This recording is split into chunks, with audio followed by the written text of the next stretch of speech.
I'm Ronnie. I'm president of Raza Latina.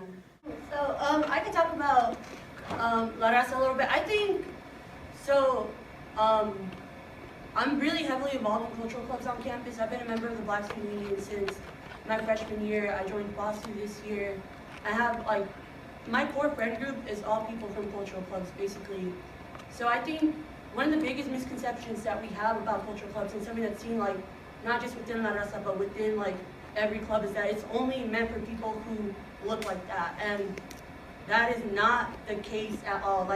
Just to give you all an example, within La Raza, La Raza Latina, that translates to yeah, it translates to the people, but the Latin people, but it's this whole movement that was done with the Chicano movement in the, I think it was around the 60s, and it's us recognizing the fact that we're this whole movement. You don't have to be Latino to be a part of La Raza. You don't, La Raza isn't just La Raza skin color, it's La Raza people who get it, who understand, who stand with us in solidarity and stuff. So that's something that's commonly seen in all the culture clubs on campus. We're not just people who identify as a part of that culture, we're people who are standing in solidarity with one another, who are passionate about learning about different communities and things like that.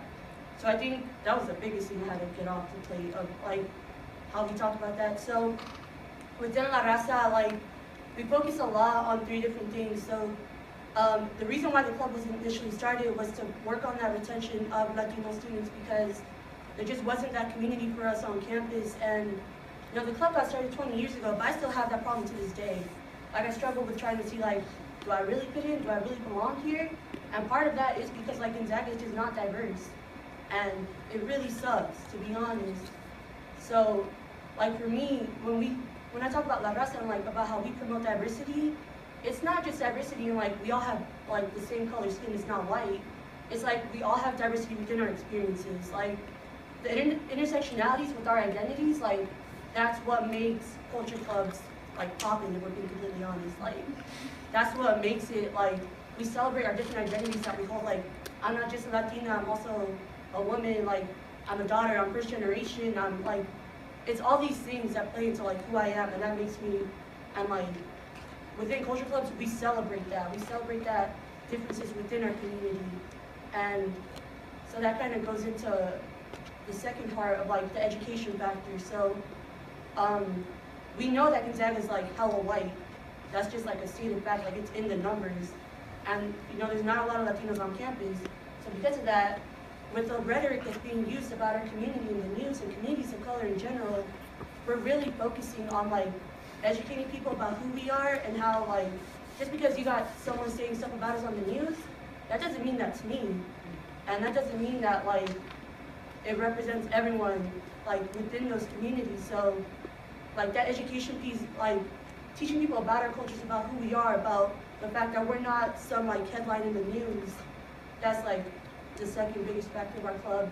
And the last one is that service. So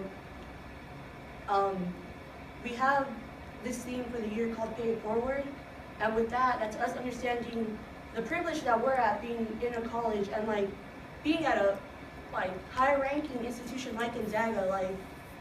The way that it's set up, things are set up structurally, we're not supposed to be here. Students of color, first generation students, we're not supposed to be on this campus. And it's us recognizing the fact that we're here because people have helped us along the way. And I could not have done this alone. I had mentors helping me ever since I was in elementary school. So it's us realizing the fact that, holy crap, we're so lucky to have people helping us throughout this way. We just want to be that help for someone else. So some ways that we've been doing that is that we've been going to FAFSA nights at local high schools, trying to help kids fill out their FAFSA forms if they don't have parents there, or teaching them about WASPA, which is basically like FAFSA but for undocumented students, and trying to educate,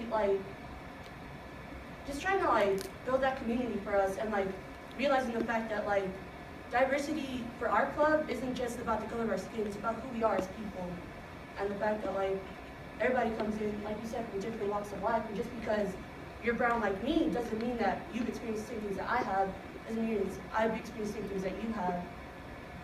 And that's a very long answer. That's pretty much it.